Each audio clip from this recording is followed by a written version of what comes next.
الحمد للہ وحدہ والصلاة والسلام علی من لا نبی بعدہ اما بعد فاعوذ باللہ من الشیطان الرجیم بسم اللہ الرحمن الرحیم وقال رجل مؤمن من آل فرعون يكتم إيمانه أتقتلون رجلا أن يقول ربي الله وقد جاءكم بالبينات من ربكم وإن يك كاذبا فعليه كذبه صدق الله مولانا العظيم. معزز سامعین و ناظرین، سورہ مومن کے چوتھے رکوع کے آغاز سے کفار پر اللہ کے عذاب کا تذکرہ کرنے کے بعد ظلم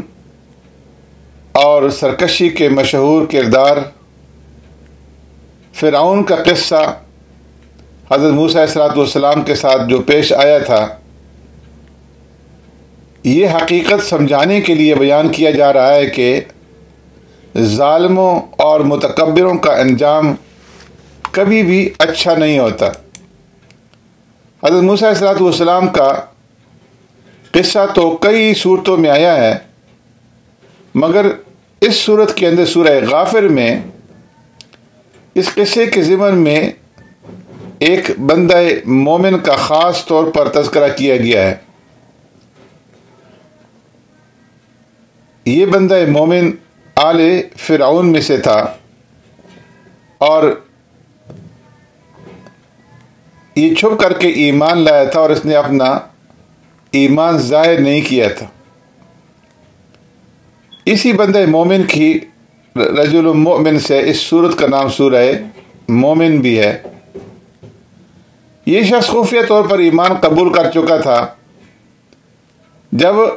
حضرت موسیٰ علیہ السلام کے قتل کے مشورے ہونے لگے فرعون کے دربار کے اندر، تو یہ صاحب ایمان حضرت موسیٰ علیہ السلام کے دفاع کے لیے اٹھ کھڑا ہوا اور کہنے لگا کہ کیا تم ایک ایسے آدمی کو قتل کرو گے؟ تقتلون رجلا ان یقول ربی اللہ وقد جاءکم بالبینات من ربکم، کہ جو شخص یہ کہتا ہے کہ میرا رب اللہ ہے،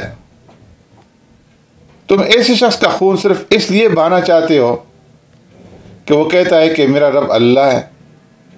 جبکہ وہ تمہارے پاس واضح دلائل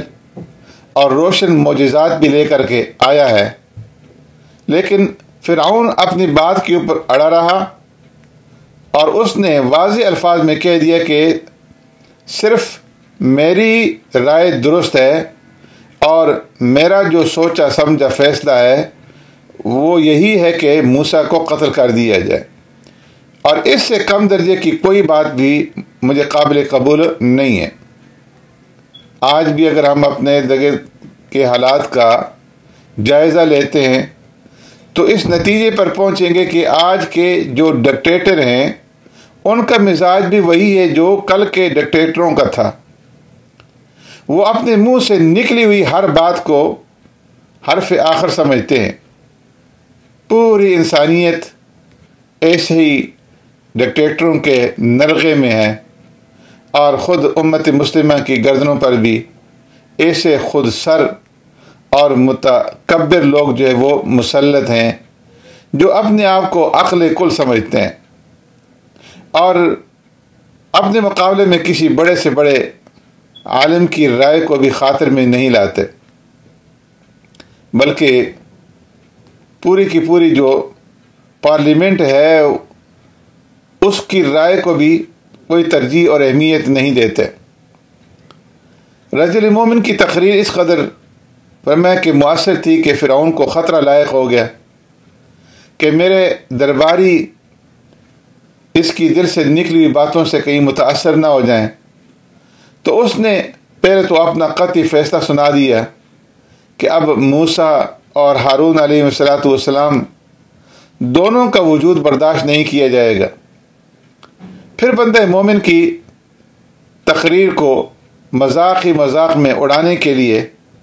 فرعون نے اپنے وزیر حامان کو حکم دیا کہ میرے لیے ایک بلند و بالا عمارت تعمیر کرو تاکہ میں دیکھوں کہ موسیٰ کا جو خدا ہے وہ کہاں پر ہے۔ یہی چالاک حکمرانوں کا وتیرہ ہوتا ہے، کبھی تو وہ دھمکی کی زبان استعمال کرتے ہیں، کبھی مخالف کی رائے کو استہزاء اور مذاق کا نشانہ بنا کر کے اس کی اہمیت لوگوں کی نظر سے گرا دیتے ہیں۔ فرعون کے تمسخر اور استہزاء کے باوجود بندہ مومن نے اپنا بیان جاری رکھا، لیکن ظاہر ہے کہ فرعون نہ خود ایمان پر آمادہ ہوا اور نہ ہی اپنے مقربین کو وہ اس طرف آنے دیا۔ نتیجہ یہ نکلا کہ اللہ کا وہ بندہ اللہ کے عذاب سے بچ گیا، جبکہ فرعون کے جو مددگار تھے وہ عذاب کی لپیٹ کے اندر آ گئے۔ یہ عذاب فرمایا کہ قبر میں بھی ان کا پیچھا نہیں چھوڑے گا، اور صبح و شام ان کے اوپر یہ عذاب اللہ کی طرف سے پیش کیا جاتا رہے گا، اور آخر میں تو فرمایا کہ انہیں شدید ترین عذاب کا سامنا کرنا ہی پڑے گا۔ پھر اس کے بعد اگلے رکوع کے اندر اللہ تبارک و تعالیٰ نے اس کا ذکر فرمایا، اِنَّا لَنَنْصُرُ رُسُلَنَا وَالَّذِينَ آمَنُوا فِي الْحَيَاةِ الدُّنْيَا وَيَوْمَ يَقُومُ الْأَشْهَادُ،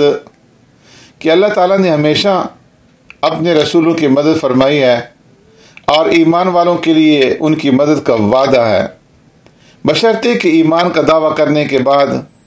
اس دعوے میں سچے ہونے کا عملی ثبوت دیا جائے۔ پھر قیامت کا خوف دلایا گیا ہے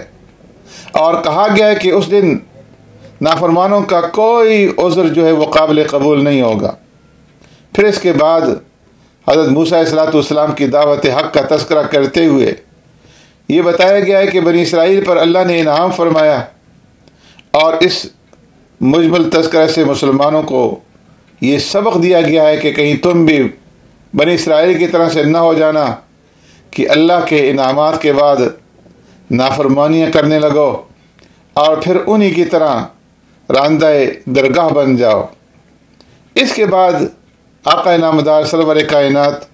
رحمت دو عالم صلی اللہ علیہ وسلم کو اور آپ صلی اللہ علیہ وسلم کے توسط سے مسلمانوں کو صبر اور توکل کی تعلیم دی گئی ہے، اور اللہ کی حمد و ثنا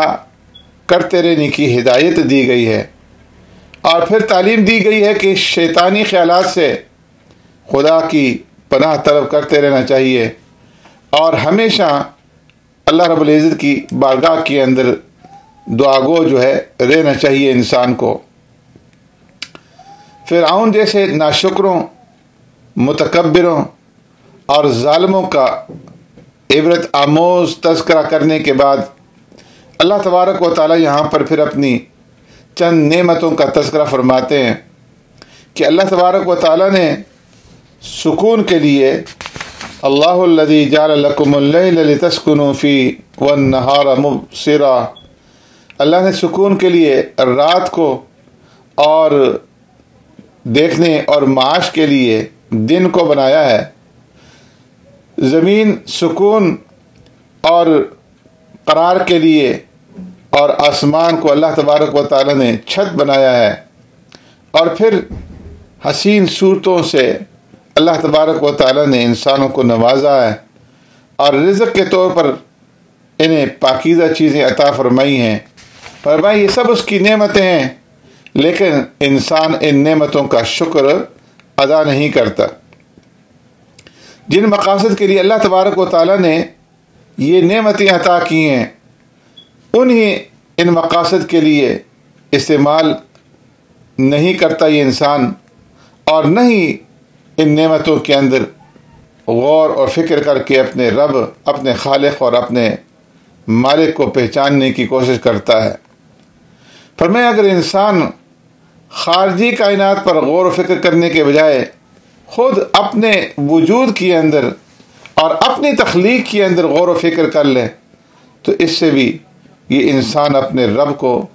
اپنے خالق اور مالک کو پہچان سکتا ہے۔ انسان اپنی تخلیق میں مختلف مراحل سے گزرتا ہے۔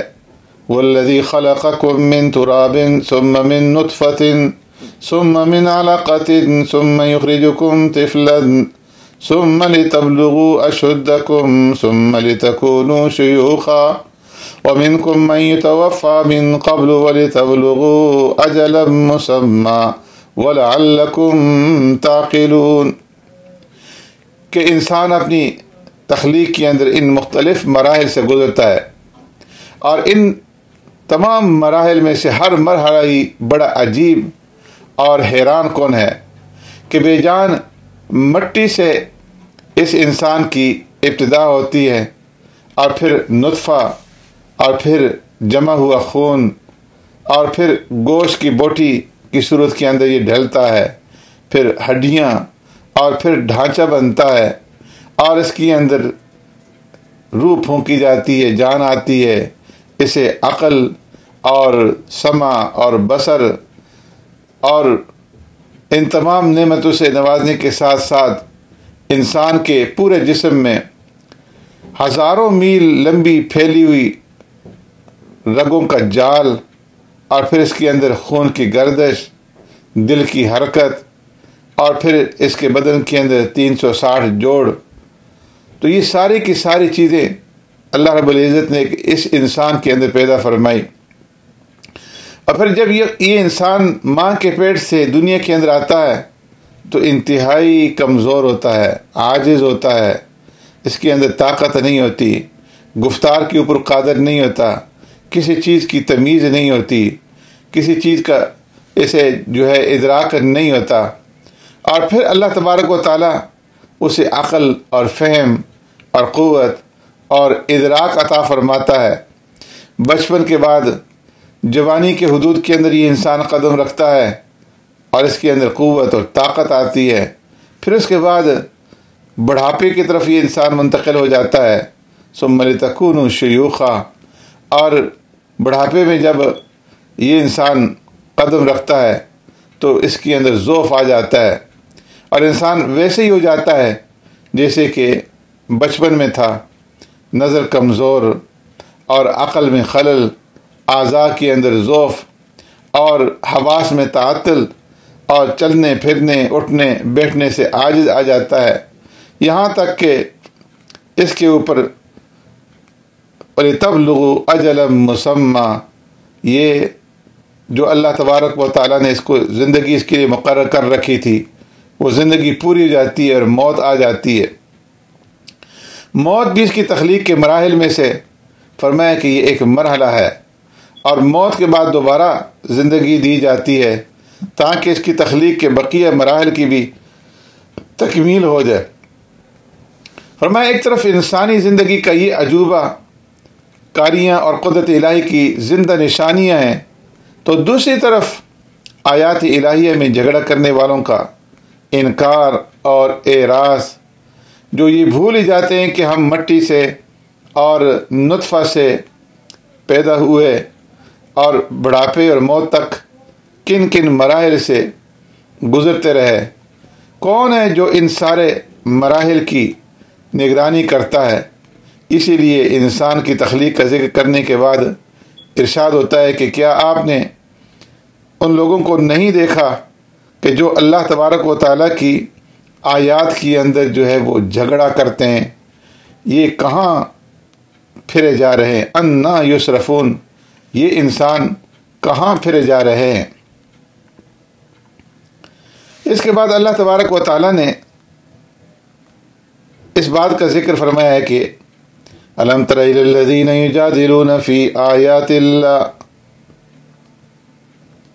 ان لوگوں کا انجام بتایا ہے کہ جو اللہ کی آیتوں کے بارے میں جھگڑا کرتے ہیں اور کتاب الہی اور رسالت کی تکذیب کرتے ہیں، کہ قیامت کے دن ان کی گردنوں میں توق ڈالے جائیں گے اور ان لوگوں کو کھولتے ہوئے پانی میں ڈالا جائے گا، اور پھر آگ کے حوالے کر دیا جائے گا، اور پھر ان سے پوچھا جائے گا کہ کہاں ہیں تمہارے وہ شریک جن کو تم میرے ساتھ شریک ٹھہرایا کرتے تھے؟ سامنے لے آؤ اپنے ان شریکوں کو۔ اس طرح سمجھایا کہ قیامت کے دن نہ کوئی فدیہ کام آئے گا اور نہ کوئی کسی کی سفارش کام آئے گی۔ سفارش کے کام آنے کا سوال کیا، فرمایا کہ کوئی سفارشی سرے سے سفارش کر ہی نہیں سکے گا جب تک کہ اللہ تبارک و تعالیٰ اس کو اس کی اجازت نہ دے۔ پھر اللہ تبارک و تعالیٰ نے اس بات کا ذکر فرمایا کہ علم غیب صرف اللہ رب العزت کا خاصہ ہے۔ فرمایا وَلَقَدْ أَرْسَلْنَا رُسُلًا مِّن قَبْلِكَ مِنْهُمْ مَنْ قَصَصْنَا عَلَيْكَ وَمِنْهُمْ مَنْ لَمْ نَقْصُصْ عَلَيْكَ۔ پیارے پیغمبر صلی اللہ علیہ وسلم سے پہلے بہت سے پیغمبر مبعوث ہوئے، ان میں سے فرمایا کہ بعض کے حالات سے ہم نے اپنے نبی صلی اللہ علیہ وسلم کو آگاہ کیا اور بعض کے حالات سے آگاہ نہیں کیا ہے۔ اس سے معلوم ہوا کہ علم غیب صرف اللہ تبارک و تعالیٰ کی ذات کا خاصہ ہے، اور مشرکین روزانہ نت نئے فرمائشی معجزات کا مطالبہ کیا کرتے تھے، ایمان نہیں لاتے تھے۔ یہاں انہیں پیغمبر صلی اللہ علیہ وسلم کی زبانی جواب دیا جا رہا ہے کہ معجزہ دکھانا کسی پیغمبر کے اختیار کے اندر نہیں ہے۔ وَمَا كَانَ لِرَسُولٍ أَن يَأْتِيَ بِآيَةٍ إِلَّا بِإِذْنِ اللَّهِ، وہ تو صرف اللہ رب العزت کے حکم ہی سے ایسا کر سکتا ہے کہ کوئی معجزہ دکھائے۔ اس سے معلوم ہوا کہ اختیارات صرف اور صرف اللہ تبارک و تعالیٰ کے پاس ہیں۔ اس کے بعد پھر اگلے رکوع میں اس بات کا ذکر ہے، اللہ الذی جعل لکم الانعام لترکبوا منہا ومنہا تأکلون، کہ اللہ تبارک و تعالیٰ نے انسان کو جو بے شمار انعامات عطا فرمائے ہیں ان میں حیوانات بھی ہیں، تاکہ انسان ان سے سواری کا کام بھی لے اور ان کے گوشت سے اپنی غذا کا کام جو ہے وہ بھی لے، اور ان کی کھال سے، ان کی پوست سے دوسری کارآمد چیزیں تیار کرے۔ اسی طرح انسان کے کام کی ایک چیز جہاز اور سمندر کے اندر چلنے والی کشتیاں ہیں کہ اس سے سفر اور مال تجارت کے لانے لے جانے کا کام جو ہے وہ لیا جاتا ہے۔ مطلب یہ کہ اللہ کے اتنے احسانات ہیں کہ انسان اگر عقل و شعور سے کام لے تو محسوس کرے گا کہ اس کا رواں رواں اللہ تبارک و تعالیٰ کے احسانات سے جکڑا ہوا ہے، لیکن یہ انسان ایسا ہے کہ یہ ناشکری کرتا ہے۔ پھر اللہ تبارک و تعالیٰ عبرت کے لیے گزشتہ قوموں کا تذکرہ فرماتے ہیں، افلم یسیروا فی الارض فینظروا کیف کان عاقبۃ الذین من قبلہم کانوا اکثر منہم اشد قوۃ۔ فرمایا کہ کیا یہ زمین کے اندر چل پھر کر کے دیکھتے نہیں ہیں کہ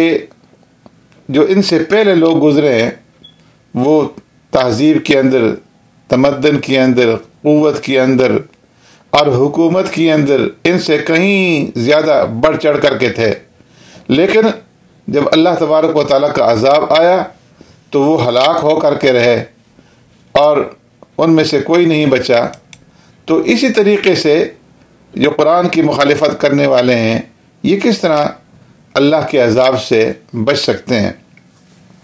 پھر سورت کے اختتام پر